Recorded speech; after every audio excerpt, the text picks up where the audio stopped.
السلام علیکم ورحمۃ اللہ وبرکاتہ۔ تمام حاضرین اور تمام ناظرین کی خدمت میں ایک حقیر خادم ذکر اہل بیت غلام میثم تمار مرزا جعفر حسین خلجی، گورنمنٹ شیعہ قاضی، حکومت تلنگانہ حیدرآباد انڈیا، آپ تمام سے مخاطب ہوں۔ ویسے کافی ایسے پریس کانفرنس ہوتے رہتے ہیں، مگر آج کا جو یہ پریس کانفرنس ہے اس میں بڑا دل ہمارا غم زدہ ہے۔ بڑے افسوس کے ساتھ ایک ایسے ملعون جس پر اللہ اور رسول اور اہل بیت کی لعنت ہے، وسیم، میں اس کا نام آگے نہیں لوں گا، آپ جانتے ہیں کہ جس نے ایک گستاخانہ حرکت کی ہے، ایسی گستاخی کی ہے جو حضرت آدم علیہ السلام سے لے کے میں جہاں تک سمجھتا ہوں کہ آج کی تاریخ تک کسی نے نہیں کی۔ کیوں؟ کیونکہ ابھی خادم نے جس آیت مبارک سورہ حجر کی آیت نمبر 9 میں اللہ جو فرماتا ہے کہ میں نے اس قرآن کو نازل کیا ہے اور میں ہی اس کا محافظ ہوں، میں ہی اس کی حفاظت کرنے والا ہوں۔ جب اللہ کہہ رہا ہے کہ اس کی حفاظت اللہ کرے گا تو ملعون یہ کہہ رہا ہے کہ اس میں کچھ آیتوں کا اضافہ کیا گیا، تو یہ کتنی گستاخانہ حرکت ہے یہ ملعون کی۔ کیا یہ اللہ کی طاقت سے واقف نہیں ہے؟ یہ ملعون جو کہہ رہا ہے کہ کچھ آیت اضافہ ہے، نہیں، یہ ہرگز غلط بات ہے، جھوٹی بات ہے۔ اپنے سیاسی مفاد کی خاطر یہ ملعون نے ایسی حرکت کی جس کی مذمت میں سرپرست اعلیٰ کمیٹی غلامان شاہ مدینہ کمیٹی حیدرآباد تلنگانہ انڈیا، جس کے صدر مجتبیٰ حسین صاحب موجود ہیں اور جس کے سیکریٹری علی جناب محمد فدا علی صاحب ہیں، اور ہمارے امیر بھائی ہیں اور رکن موجود ہیں، شیخ بھائی موجود ہیں، ہم تمام جو ہے پرزور الفاظ میں دل کی گہرائیوں سے اس ملعون کی مذمت کرتے ہیں اور اس پر لعنت پڑھتے ہیں۔ کیوں؟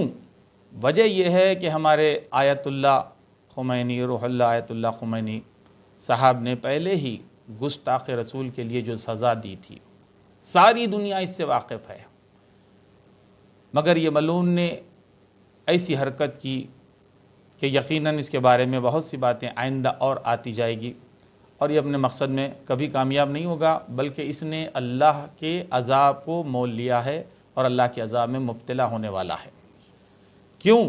اس نے بہت گہری فکر کے ساتھ شیطانی ذہن رکھتے ہوئے ایک ایسی کوشش کی کہ مسلمانوں میں ہم جو آپس میں کلمہ گو بھائی ہیں ان کے اتحاد کو توڑنے کی سازش کی ہے، جو ٹوٹ نہیں سکتا۔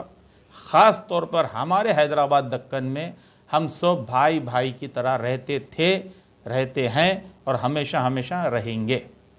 یہ وہ قرآن ہے جس کو امام حسین علیہ السلام نے اپنے کٹے ہوئے سر مبارک سے اس قرآن مجید کی تلاوت کی تھی۔ اتنی عظمت ہے اللہ کے اس کلام کی، اور یہ گستاخ نے ایسی حرکت کر کے اپنے آپ کو جہنم کے نچلے درجے میں پہنچا دیا۔ میں یقین کے ساتھ، پر یقین کے ساتھ، اعتماد کے ساتھ، ہمارے عدلیہ پر مجھے بھروسہ ہے، سپریم کورٹ پر یقیناً اس کی اس اپیل کو وہ رد کر دیں گے، اور یہ ذلیل و رسوا ہوگا، کیونکہ ہمارا ملک سیکولر ملک ہے، اتحاد والا، ہر مذہب کی عزت کرنے والا ملک ہے۔